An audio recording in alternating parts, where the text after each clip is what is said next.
दोस्तों उत्तर प्रदेश के कानपुर में कल जिस तरह से हिंसा हुई थी उस मामले को लेकर के बड़ा खुलासा हुआ है। अभी तक इस मामले में कितने लोगों को गिरफ्तार किया गया है और यह घटना कैसे हुई, किस तरह से यहां पर हिंसा हुई है, यह पूरी जानकारी आपको इस वीडियो के जरिए से देने जा रहे हैं। साथ ही साथ आपके सामने कुछ वीडियो फुटेज भी हम रखेंगे जिसको देख करके आपको समझ में आ जाएगा कि किस तरह से प्लानिंग के तहत ये सारी चीजें की गई हैं और जो कार्रवाई हो रही है उसके ऊपर भी जो सवाल खड़े हो रहे हैं उस पर भी किस तरह से यूपी का प्रशासन और योगी आदित्यनाथ और उनकी जो पुलिस है उसको लेकर के लोग सवाल खड़े कर रहे हैं। ये भी आपको बताएंगे। जो दूसरी बड़ी खबर आ रही है वह है जम्मू कश्मीर से। जम्मू कश्मीर में लगातार कश्मीरी पंडितों को टारगेट किया जा रहा था दहशतगर्दों के जरिए, लेकिन अब गृह मंत्रालय की तरफ से यानी अमित शाह जी की तरफ से इस पर बड़ा ऐलान किया गया है। एक बहुत बड़ा फैसला लिया गया है। क्या फैसला है ये भी आपको बताएंगे। साथ ही साथ दोस्तों यहां पर तीसरी बड़ी खबर आ रही है जम्मू कश्मीर के अंदर अब मस्जिदों से हिंदुओं के लिए ऐलान होने शुरू हो गए हैं। बताया जा रहा है कि मस्जिदों के इमामों ने हिंदुओं के लिए ऐलान करना शुरू कर दिया है। क्या ऐलान है यह भी आपको बताएंगे। उससे पहले एक छोटी सी रिक्वेस्ट आपसे करेंगे दोस्तों, इस वीडियो को ज्यादा से ज्यादा शेयर करिए ताकि ये खबर दूसरे लोगों तक भी पहुंचे। अगर आप इस चैनल पर नए हैं तो सब्सक्राइब करके बेल आइकन को जरूर प्रेस कर लीजिए और इस वीडियो को ज्यादा से ज्यादा लाइक करिए। बात करेंगे पहली और बड़ी खबर की। जैसा कि आप सभी जानते होंगे दोस्तों कि उत्तर प्रदेश के अंदर हिंसा हुई। हिंसा जुमे की नमाज के बाद जो नुपुर शर्मा बीजेपी की प्रवक्ता है जिसने नबी की शान में गुस्ताखी की थी उसके खिलाफ यह प्रोटेस्ट करने को लेकर के हुई थी।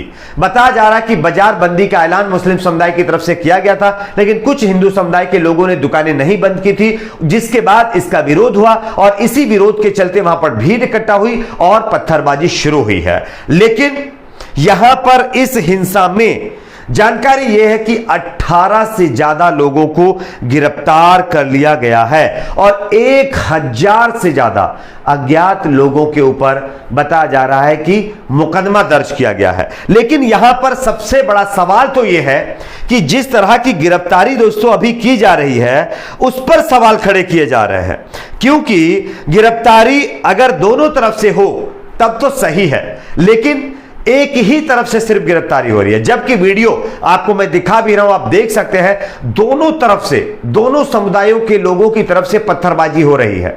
और अगर यह पत्थरबाजी हो रही है तो दोनों समुदायों के ऊपर कार्रवाई की जानी चाहिए। और सबसे आश्चर्यचकित करने वाली बात तो यह है कि पुलिस की मौजूदगी में कई ऐसे वीडियो फुटेज सामने आए जिसमें लोग पत्थर फेंकते हुए नजर आए हैं। खैर आपको यह बता दें पहले कि अभी तक कितने लोगों को इस मामले पर गिरफ्तार किया गया है, उसके बाद आगे आपको बताएंगे कि फिलहाल इस मामले में अब आगे जो राजनीतिक दल है जैसे Congress party, BSP, Samajwadi party, ये लोग क्या कह रहे हैं। मिली जानकारी के मुताबिक अभी तक बताया जा रहा है कि 18 लोगों को गिरफ्तार किया गया, जिसमें पहला नाम नासिर ईदगाह कॉलोनी, दूसरा नाम आकिब रेडीमेड मार्केट, आशिक बकर मंडी, साजिद हरीमन, अनस अहमद, शादिक तलाक और बिलाल मीरपुर, मोहम्मद नासिर और उसके बाद हबीब मोहम्मद, रहमान दलेलपुरवा, उसके बाद आदिल और इमरान जैसे कई लोगों को इसमें गिरफ्तार किया गया है। लेकिन दूसरे पक्ष की तरफ से जो मेरे पास अभी तक अपडेट है कि किसी को भी अरेस्ट नहीं किया गया। अब अरेस्ट किया गया होगा वो अलग बात है, लेकिन अभी तक नहीं किया गया था। तो यह पुलिस की कार्रवाई के ऊपर सवाल खड़े किए जा रहे हैं। साथ ही साथ यहां पर दोस्तों अब तमाम राजनीतिक पार्टियों ने भी अपना निशाना बीजेपी के ऊपर, योगी सरकार के ऊपर खड़ा करना शुरू कर दिया है। कांग्रेस पार्टी की तरफ से सीधा सवाल योगी सरकार से किया गया है और उन्होंने बीजेपी के नेताओं के ऊपर निशाना साधा है। कांग्रेस पार्टी के नेताओं ने कांग्रेस की तरफ से ट्वीट पर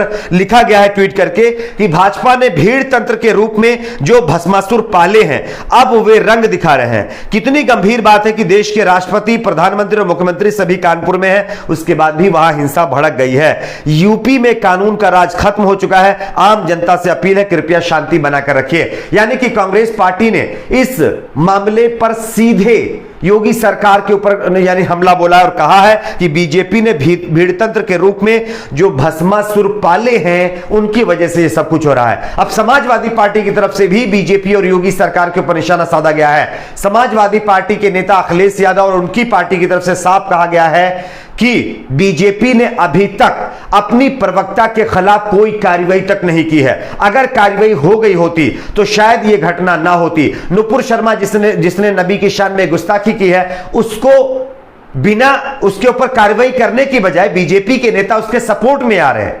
तो आप समझ सकते हैं कि हिंसा को उकसावा कौन दे रहा है। जो ये बड़े बड़े नेता इस तरह की बयानबाजी कर रहे हैं, इनकी वजह से ही ये सारी चीजें हो रही हैं। खैर, ये तमाम चीजें आरोप प्रत्यारोप तो लगता रहेगा। बीजेपी कांग्रेस पर लगाएगी, कांग्रेस बीजेपी पर लगाएगी, समाजवादी पार्टी बीजेपी पर लगाएगी और बीजेपी समाजवादी पार्टी पर लगाएगी। लेकिन इस बीच खबर यह भी सामने आ रही है दोस्तों कि कुछ वीडियो फुटेज सामने आ रहे हैं जिसको देख करके आप शॉक्ड हो जाएंगे। ऐसा ही एक और वीडियो फुटेज मैं आपको दिखाने जा रहा हूं, आप देखिए इस वीडियो फुटेज को। यह वीडियो फुटेज कानपुर हिंसा का बताया जा रहा है। हालांकि इसकी पुष्टि मैं नहीं करता, ना मेरा चैनल करता है। यह सोशल मीडिया पर वायरल हो रहा वीडियो है जिसमें साफ आप देख पाएंगे कि पुलिस की मौजूदगी में कुछ लोग जो है पत्थरबाजी कर रहे हैं।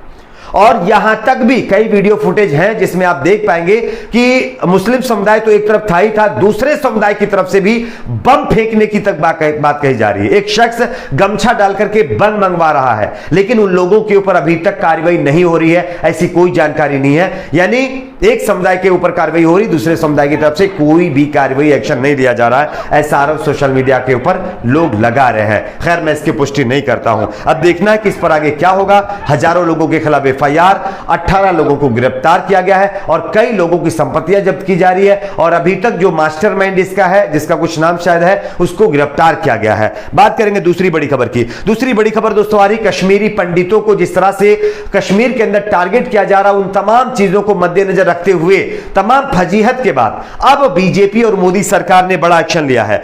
177 कश्मीरी पंडित शिक्षकों को घाटी के बाहर तबादला कर दिया गया है। निशाना बनाकर की जा रही हत्याओं के बाद यह कदम उठाया गया है। आपको बता दें 2012 के करीब लगभग 6000 कश्मीरी पंडित कर्मचारी नियुक्त किए गए थे, लेकिन उसमें से 177 बताया जा रहा है कि कश्मीरी पंडितों की जो पोस्टिंग है वो कश्मीर से यानी कि घाटी से बाहर की गई है। सिर्फ इतना ही अभी तक फैसला मोदी सरकार और गृह मंत्रालय अमित शाह की तरफ से लिया गया है। साथ ही साथ दोस्तों यहां पर बताया जा रहा है कि कश्मीर के अंदर मस्जिदों से ऐलान भी करना शुरू कर दिया गया है। मस्जिदों के इमामों ने अब अपने जरिए से ऐलान किया है कि हमारी जमीन ले लो, हमसे जमीन आप ले लीजिए, लेकिन जो माइनॉरिटी है, जो हिंदू समुदाय है, जो कश्मीरी पंडित, उन पर जिस तरह से टारगेट किया जा रहा है, उनको टारगेट ना किया जाए। कश्मीर में घाटी में हिंदुओं और गैर कश्मीरियों की हो रही टारगेट किलिंग पर वहां का बहुसंख्यक समुदाय पहली बार सामने आया है।